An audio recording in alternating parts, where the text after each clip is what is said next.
accountability. Again, thank you to the witnesses for being here today, and I turn now to the ranking member. Thank you, Mr. Chairman. I also want to start by thanking our witnesses, your courage in coming forward as whistleblowers. I want to underscore what you did say, that this is we all want Boeing to succeed. I would ask that my written opening statement be entered in the record. Prior to this hearing, I talked to stakeholders. I talked to airlines, your Boeing's customers. I talked to Boeing representatives. It was a overall theme that everybody wants Boeing to succeed. We need them to succeed because, as a traveling public, we want to feel safe in the air.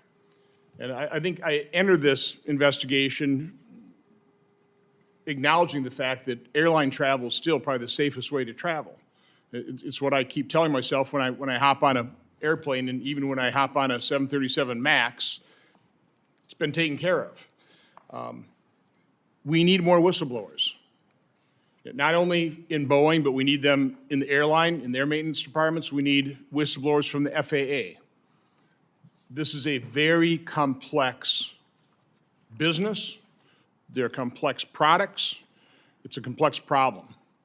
And so I appreciate this hearing. I'm a little concerned. What I don't want this committee to do is scare the you-know-what out of the American public. In the end, I want the public to be confident in getting on an airplane and experiencing air travel. But I have to admit, this testimony is more than troubling. And as I was reading the testimony last night, as I've read more things this morning, as a matter of fact, I'm going to enter an article that I was given to this morning, written on April 3rd in City Journal. The title is "An Insider Explains What Has Gone Disastrously Wrong with Boeing." We have to be concerned about what's happening. And we've got to get to the bottom of this. This is going to take a lot of work. This is going to take a lot of investigation.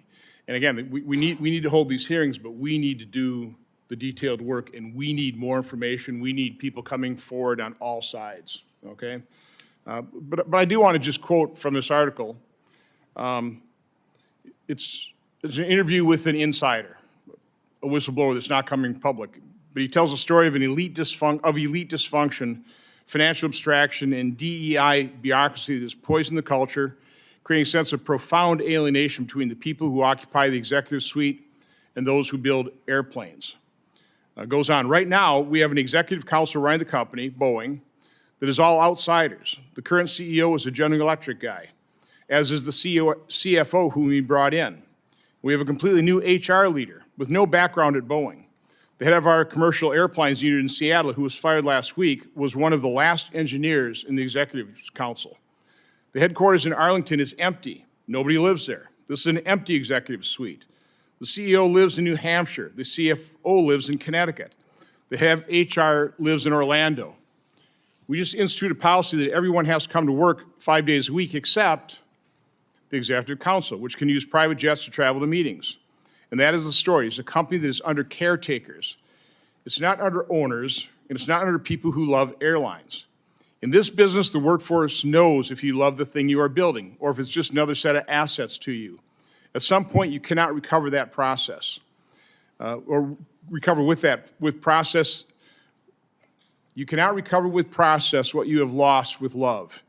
And I think is probably the most important story of all. There's no visible center of the company, and the people are wondering what they're connected to. Now, again, I read this morning after having read the troubling testimony. There's some real problems at Boeing that need to be fixed, and I'm not exactly sure how they're going to get fixed, but again, this investigation has to include not only Boeing, it's got to include how airlines maintain Boeing products, but it's also got to look at the FAA and government and where government has potentially dropped the ball as well.